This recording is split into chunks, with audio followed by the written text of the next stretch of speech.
Thanks for tuning in to Steel City Football, the 4-1-2. Let's jump right in. Today, the Pittsburgh Steelers started their voluntary workouts, and I'm going to get to the things that I liked to see and the things that I didn't like seeing, and there was a couple big things that I didn't like to see.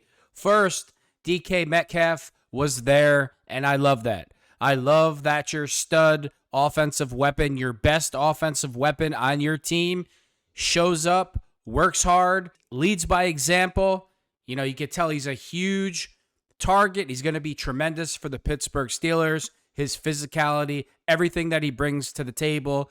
He will be the Derrick Henry of the wide receiver position of the AFC North. I love to see him there. I love seeing Mason Rudolph there.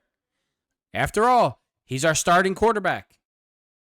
If we want to turn this thing around and we want to fix things, our guys need to be there, and they need to be there early. I don't want to hear, well, it's voluntary, no big deal, they got a couple weeks. Every single player on this team, on the Pittsburgh Steelers roster, should have been at these voluntary workouts today. We lost the last 6 games in a row last year. We didn't win a playoff game in 9 years. The players need to be there to form camaraderie. And you're going to say, oh, you're being too hard on them. You're being negative. No, I'm not. Absolutely not. So it was good to see Troy Fontananu there because he's coming back from injury. Cole Holcomb, the same thing. Great to see those guys there working out.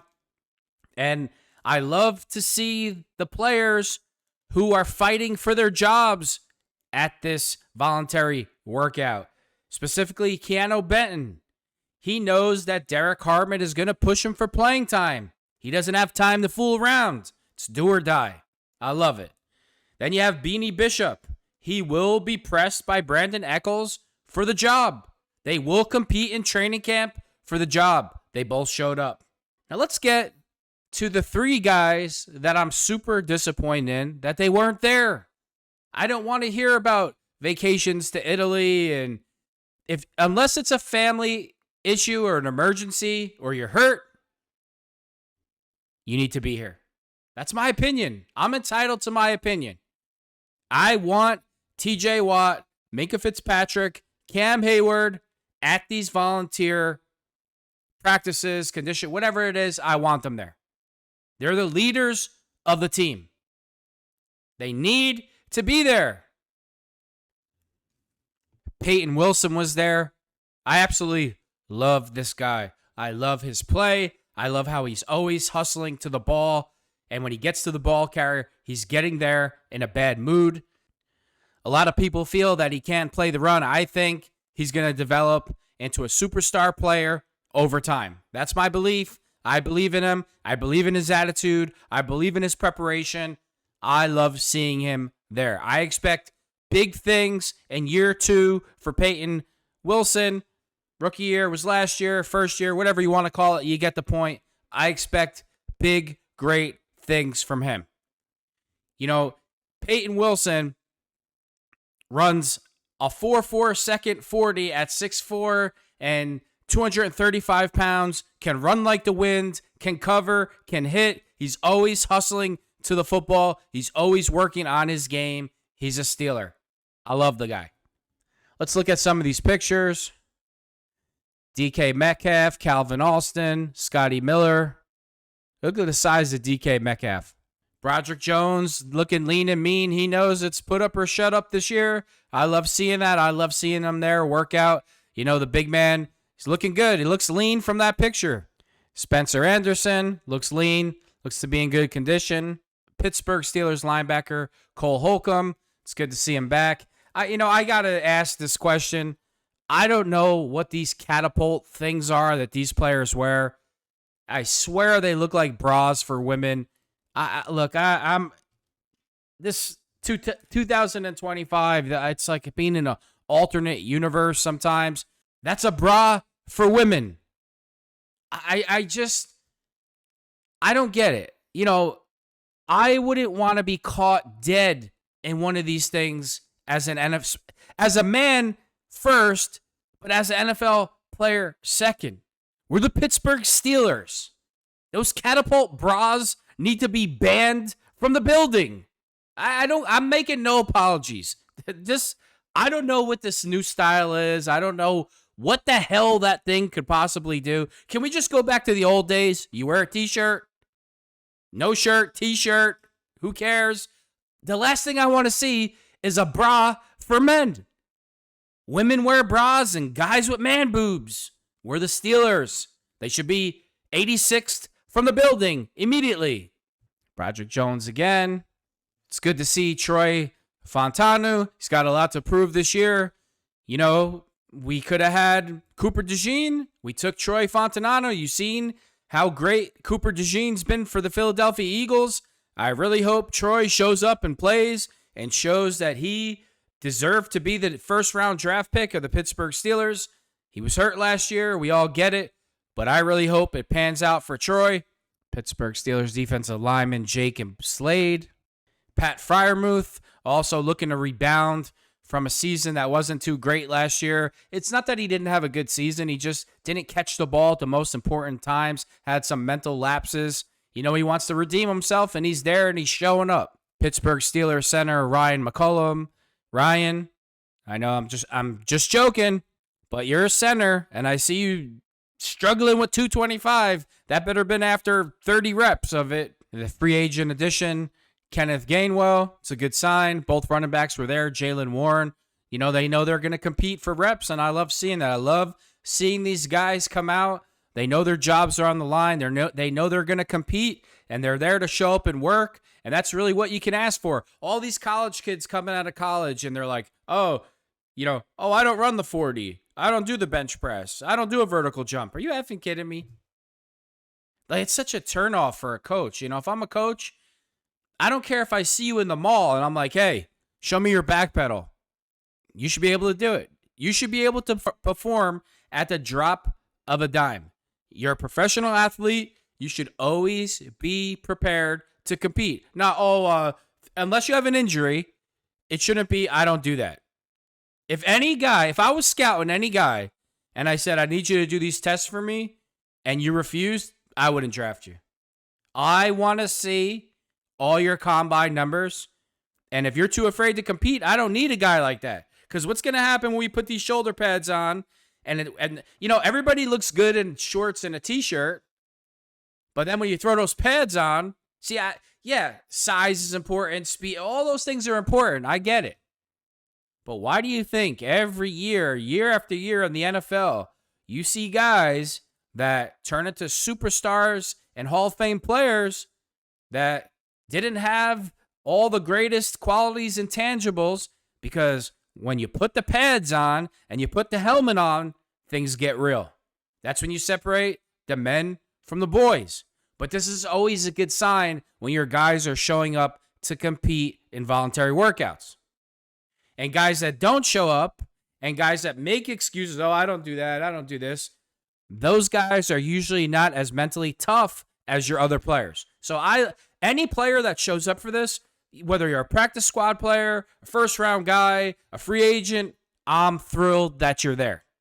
Because the more players that you have there, the better team camaraderie also that you're going to build. You're going to be a better team. People think it doesn't matter. Oh, it's only voluntary. I don't buy into that at all. Ever. Oh, you train on your own? I get it. You know, some guys train on their own and they're always training hard. That's fine. But this is a team sport. And when you get around your team and you lead by example and there's a certain intensity to you when you practice and you do things, other guys see that type of intensity and they're like, man, I got to pick my game up. He's making me look bad. You know, I'm not saying any of these players came in the coast and didn't compete. That's not what I mean. What I mean is there's guys missing, and I don't want to see that. You know, you win the Super Bowl and you don't want to come to a voluntary workout.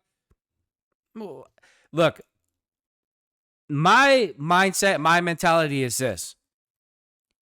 Unless you don't need to take it easy ever until you're retired.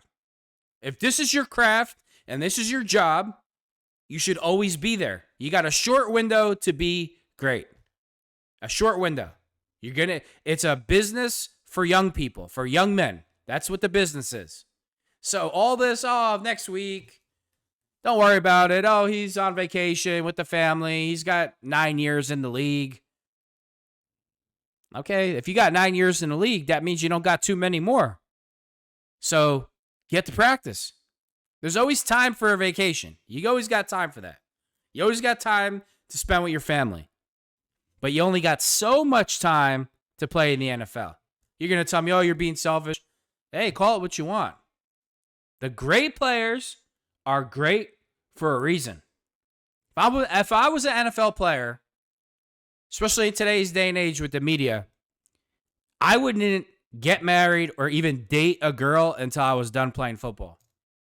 I wouldn't. I would wait till my career was over, out of the limelight. Nobody knew who the hell I was. I could walk in the mall. Nobody would give a shit. And then maybe I'd go on a date or something. But that's just me. I'm just telling you what I would do. I know most of the players have wives. That's cool. But you still have a job to do. Oh, don't say that. It's voluntary. It's voluntary. Oh, whatever. Look at DK Metcalf. There's a reason why he dominates the league. And this is that reason. I love seeing this. I love seeing DK Metcalf at these practices, at these conditioning sessions. Best offensive weapon. Got a huge contract. And guess who wasn't there? Guess who wasn't there? George Pickens wasn't there. You think to yourself, if I'm George Pickens, I'm saying to myself, they gave the money that they're supposed to give to me to him because they think that I don't deserve it because of dumb things I've done and my play. I'm showing up wherever DK Metcalf is showing up to, and I'm competing with him in every single drill to show the Steelers they should have paid me. But that's not what George does. He's home on social media, saying stupid things, unfollowing the Steelers. We all know what he does. We all know this is not going to end well for the Steelers. We know that. I mean, when the season starts and it really starts to sink in for George that they paid DK over him and all the fans are going crazy for DK, especially when DK has 8 catches for 156 yards and 2 touchdowns and George got 1. We all know where that is headed. And we could see that already. Because I'm telling you right now, you're a liar. You wouldn't do that. If I'm George Pickens, I am hip on hip with DK Metcalf in every single thing that he does, competing with him in every single drill. To prove to the Steelers, you should have paid me. It's nothing personal with DK. Compete. Everybody's favorite center, Zach Frazier. Great player, great person. Big country, Darnell Washington. Love the guy. Does all the little things you need to make a great team. Big country, I don't like seeing the bra. We got to get rid of these friggin' things. I just can't with these new fashion trends, man. Just a bad look. Pittsburgh Steelers linebacker Mark Robinson. Keanu Benton. Backup quarterback Skylar Thompson.